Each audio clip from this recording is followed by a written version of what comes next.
We've just a week to go now before we're live on stage with the new show, Cocaine Cowboys. Final tickets on sale from mcd.ie or venues.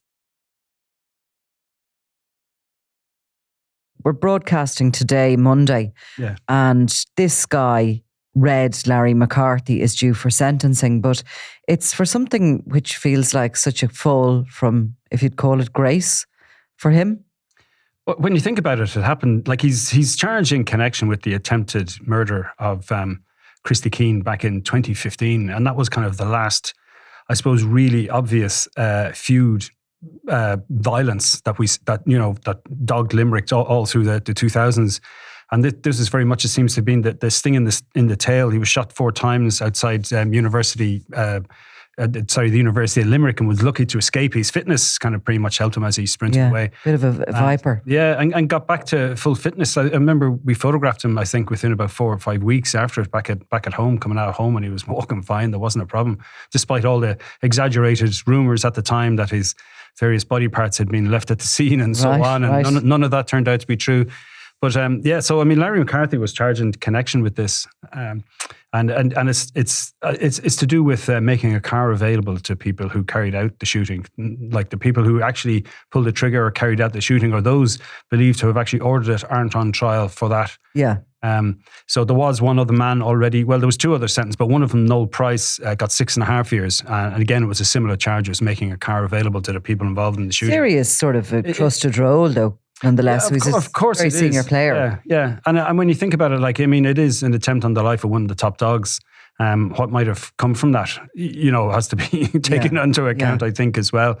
But like he was due for trial last October. It was going to last 10 weeks. There was something like 101 witnesses going to be called. Like, it looked like he was going to fight a tooth and nail. And then all of a sudden, just turned, it has to be rearranged, and thanked his legal team and pleaded guilty to this particular charge. So. And in relation to the threat to the woman over a €20 debt.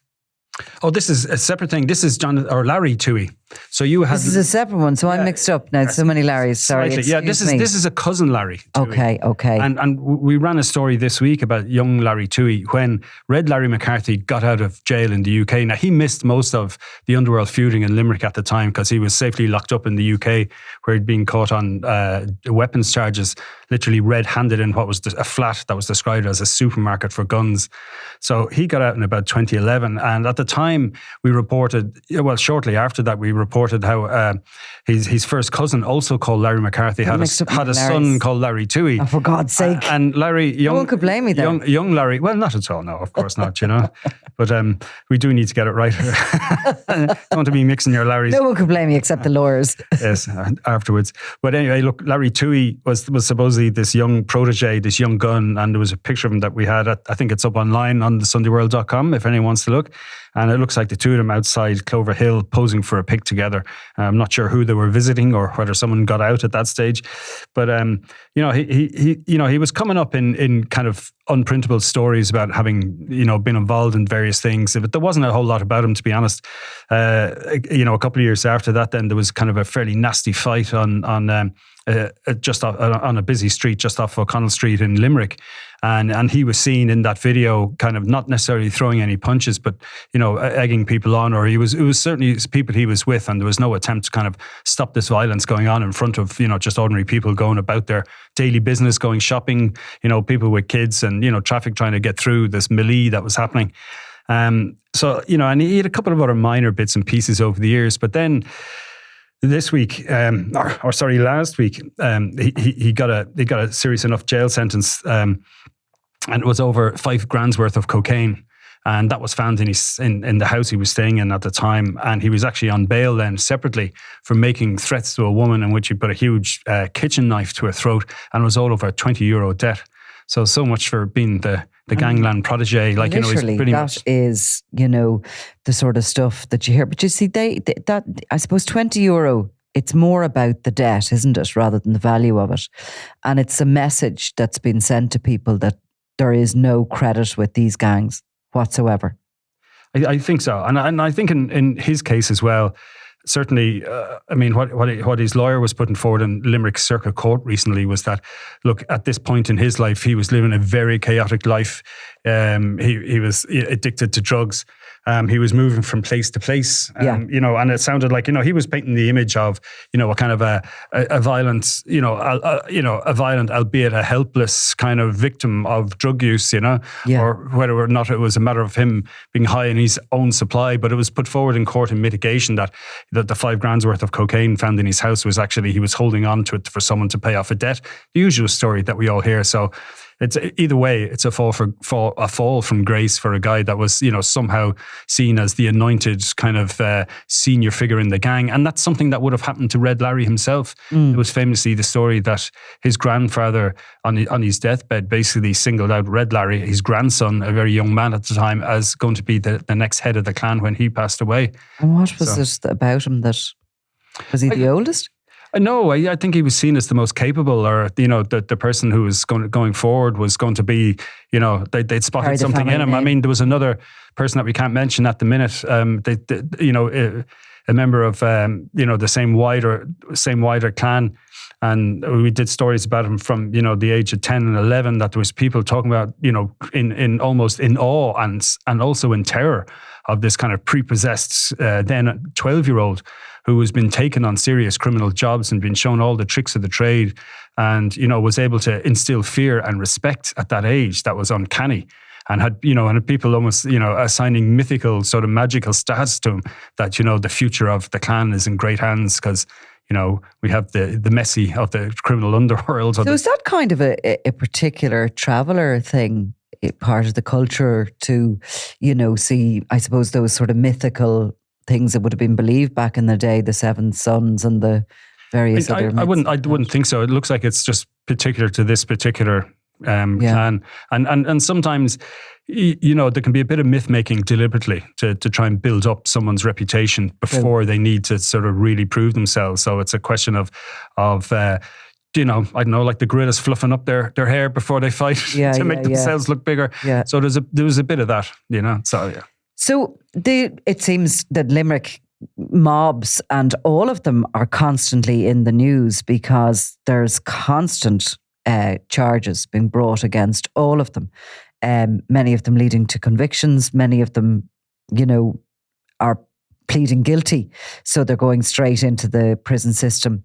There's always a constant rotation of that. Obviously, the key players in the Dundon gang, the most dangerous of all, are still behind bars because they're serving life sentences. But it seems as if there is multi-pronged investigations against them in relation to violent disorder, in relation to money laundering, and everything else besides. So they're not having a huge amount of good news at the moment. No, they're not. But there is a bit of good news. Oh, good. I'm glad. Now, this is a guy that we spoke about before. He'd be one of the kind of, I suppose, he'd be associated with the Rathkill traders, John O'Donoghue. And he came up recently in the Bone Motors, the Criminal Assets Bureau case. And he was named. Now, we knew that he had previous convictions for importing or trying to do a drug deal, cannabis, between the UK and Ireland. He was caught by the National Crime Agency in the UK. He was caught in video. It was pretty much a sting operation. And he got a 2-year suspended sentence for that. So he was lucky enough not to spend time. But then more recently, just a couple of days before Christmas 21, was down in Limerick Circuit Court where he got a 10-year sentence for a machete attack on an older man, one of the O'Driscolls. So there'd been a long history of bad blood between members of the O'Donoghue clan and the O'Driscoll clan. And it was said that John O'Donoghue had led this attack and the man had suffered serious injuries. But just last Friday week, the Court of Appeal found that the guards had failed in not harvesting all the CCTV in the area, and therefore John O'Donoghue wasn't able to mount a proper defence. And so the conviction was quashed. Right. And then I think people started to gather outside Portlaoise Prison on Friday evening. They were getting excited, going to welcome their hero home. They had to wait. I think it wasn't until nearly 6 o'clock or well after 5 o'clock on Saturday. We went to press, unfortunately, saying that premature celebrations are breaking out, but he's due out at any minute. But anyway, they ended up that night in a hotel in Rathkill. They had a big party. Drinks were piled up on the bar, which is often the tradition there. you kind of, there's an open invitation. It went up on Facebook. John O'Donoghue is out. Everyone's invited. And there was great scenes of celebration, lots of being lifted up on the shoulders, arms in the air. So they're quite happy that he's out and about. I mean, I remember at the time. What's O'Donoghue's status? Is he a leader as such, or? He was described in the affidavit from the Criminal Assets Bureau as an international drug dealer, as a person involved in the importation of drugs. That they were the words used. He was specifically mentioned at being at a meeting with Christy Keane and Dermot Plum McManus in a pub in Rathkeale, that he was associated with Mike Nash from Newcastle West, who was also one of the principal figures behind Vaughan Motors, and that he was also a pal of, or an associate of Ed's McCarthy. So he was a man who was actually, I think we described him at the time as like a board of governors, that he was one of these board of governors, to some extent.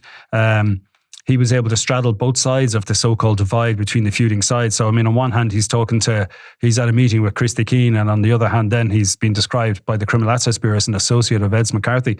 So here's a guy where, people were happy to do business because it was about business. And, and that was always his reputation in Rathkeale, that he was, he was a businessman, and, he was able to make money and get things done.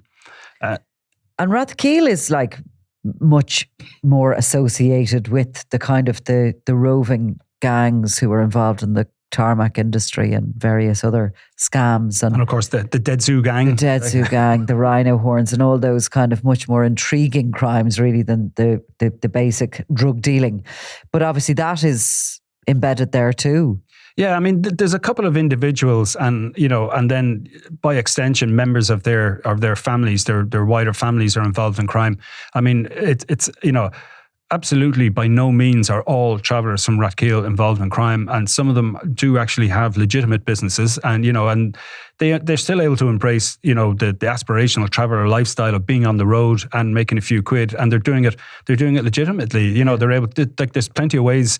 Some of them doing it, and I believe some of them are involved in garden furniture, those kind of sales, and the festivals like you have Bloom here in Ireland, like they happen all over the UK, all over Europe. So it's a great opportunity for entrepreneurs who want to be on the move to make a few quid. So I mean, unlike other people who might want to stay in a nice hotel or fly home at the weekends, they're happy to be on the road and on the move with their family together. Yeah. So I mean, it's a perfect match of business and the traditional traveller lifestyle of being on the road. It's the real modern version of it, and they get over the language barrier. But unfortunately, the same skills are used then by the people who are involved in the rhino horn scams, the people involved in other scams like selling kind of bogey electrical goods and designer goods. And I mean, every so often you'll see them turn up somewhere. There'll be a police warning in some wild part of Norway or Iceland, or in Provence in France, where you can be driving a long time before you see a house, and police there are warning about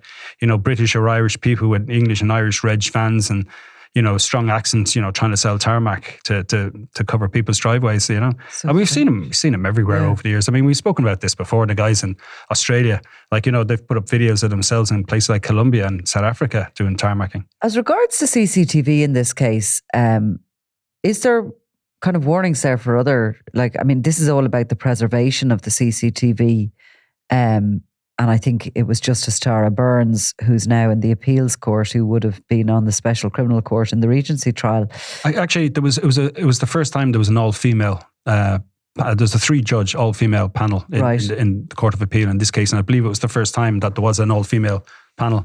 So I mean, maybe they have more exacting standards than their male counterparts, Nicola. They could.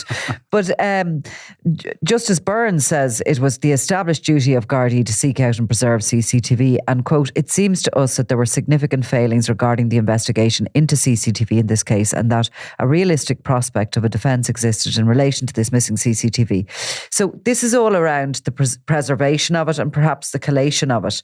I mean, we hear more and more Gardaí talking about that this CCTV collation and, is a bloody nightmare for them. Oh, I'd say it is. It's a nightmare. It's taken hundreds of Garda hours in order to keep every little piece of it. Yeah, well, in this case, O'Donoghue was able to prove that there was CCTV in the area. They had their own engineer do a survey, and there was 30 cameras that weren't harvested. And there was also a woman who gave a statement that she told the guards they could come and look at the CCTV in her house and never came back. And that was the statement they got and was put forward in court. So it wasn't a matter of the guards just didn't turn up and, or they were just claiming that the guards didn't turn up. What they had. Yeah, they certainly, they went out of the way to show, look, there was this evidence. And obviously, a private citizen can't go and get that evidence. They'd be interfering if they did. So it is up to the guards to do it. Now, as you say, I mean, like this idea, I mean, there's a famous scene, I think is in The Wire, where, there's two cops and they're looking through 40 hours of CCTV and they're trying to find out the moment a guy gets out the window of a house. And they're looking at this, basically a grey wall with a small window in it and a slightly darker grey line where the footpath is. Yeah. And one of them, they switch over and they're being very careful. And then one of them accidentally touches his coffee and spills a tiny drop and looks away for a second. And that's the second the burglar drops out of the window and walks away, and he goes back to looking at the blank screen again. So they're going to miss it. But now they do have artificial intelligence that will do that. So you can basically put in a whole series of images, and then you can ask the AI to basically ignore all of that. So you only have to look at the actual parts of the CCTV where something is changing, where something is moving. So what happens if you're looking at a road? Because I was just thinking of that Regency trial, and there was there was hundreds of hours of CCTV taken from all over the city following these cars as they travelled about the place.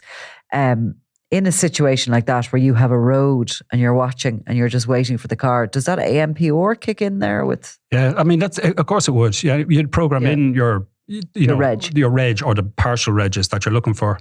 And they can do it with markings on vehicles. So what happens if the car is going at the side? You obviously won't be able to see. Yeah, you won't necessarily get it, no. And that probably would take, someone to sit there and look and wait to see if there is, like they might say, right, we're looking for a black, 4-door BMW.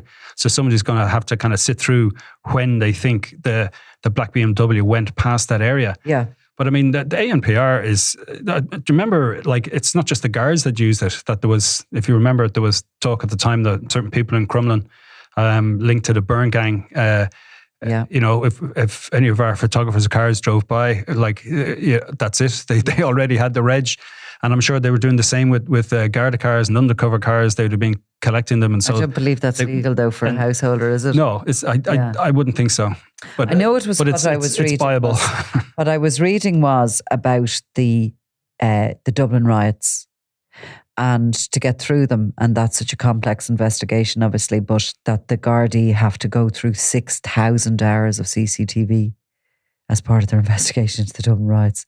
Like, if you, even 40 hours for one human being to go through, how long could you keep your concentration on that kind of? I imagine you do it in 2 hours in bite size. That you start. You start with, okay, we want to get this guy and it's some masked guy who's seen smashing up the Lewis or setting fire to something, and then you try and track him, and then someone else is assigned to another person and they go through them. Yeah. And of course there's going to be a crossover, but yeah, I mean, it is going to be painstaking. And I mean, no more than getting, which I'm sure they'll do in this case, they'll see if they can trace people through their phones and through the social media. So all of that has to be collated. And then the timestamps, of course, have to be all correct, or, if certain... Or they have to prove that the timestamps are wrong. Exactly. Which is a regular thing, But it just seems to come up more and more in, while CCTV seems to be, it's obviously a modern tool for security and all the rest of it, but it just seems to cause more hours for policing than ever before in any sort of an investigation, because of course people are on the move.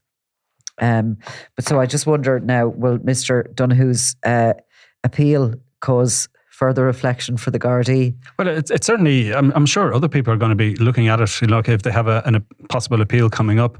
Although, it's... I'm not sure. I think it's a fairly unique set of circumstances. By all accounts, the gentleman involved was attacked. It was denied at the time. I mean, I was there for some of the court cases, and there's various kind of things put forward, like the injuries weren't as serious, and as mentioned in various statements and all the rest, and and there was conflicting evidence. But the jury at the time, it was a full trial, and the jury found him guilty, but. again, the jury only can I suppose, decide on what's put in front of them. And the decision in this case is that the whole case wasn't put in front of them. And Judge Dara Burns and her colleagues effectively blamed the guards for not doing that. Now, did John O'Donoghue's party, it went ahead, obviously? It did. And luckily enough, they were celebrating, and there was lots of photos Posting and videos. of social media. I was going to ask you that. Yes. So I had a quick look. Yeah, it was all very happy family situation. The ladies were wearing "Welcome Home, John O'Donoghue" t-shirts. There was the age-old tradition in Rathkeale. I mean, that happens with the weddings and the engagement parties, that the people more or less compete to show off their wealth. And there'll be like a tray of shots or whatever bought for one particular person. Whoever wants can imbibe away. So I mean, they were piled high on the counter for John O'Donoghue. There was no holds barred. Like, I mean, there was, all the tables were fully stocked with lots of soft drinks, and I'm sure there was munchies going to be supplied as well. So I know there was a professional photographer hired. You could see him at work with his equipment there. There was definitely karaoke. I'd say there's a video coming. And there was I mean, look, in fairness, it was a big hoolie. I mean, they were delighted with themselves, and why wouldn't they be? No doubt. I mean, there was genuine shock. I remember there was genuine shock in the courtroom that day. Yeah. I think it was December 20th, 2021. Don't ask me why I remember that date. But they were absolutely stunned. They were like, really couldn't believe he got a 10-year sentence. And to be honest, I was thinking at the time, wow, I wasn't expecting that either. That was it was a tough one. Yeah. At that stage. All right. Well, Limerick, they have good luck and bad luck, and everyone has a good day and bad, don't they? It certainly do, Nicola. Yeah. So do we. So do we, exactly. Okay, Eamon, thanks a million. Always a pleasure, Nicola. I'm Nicola Tallant, and you're watching Crime World, a podcast about criminals, drugs and the underworld in Ireland and across the globe. Make sure you subscribe to our channel and turn on notifications so you can be the first to watch all our latest episodes. You can also listen wherever you get your podcasts.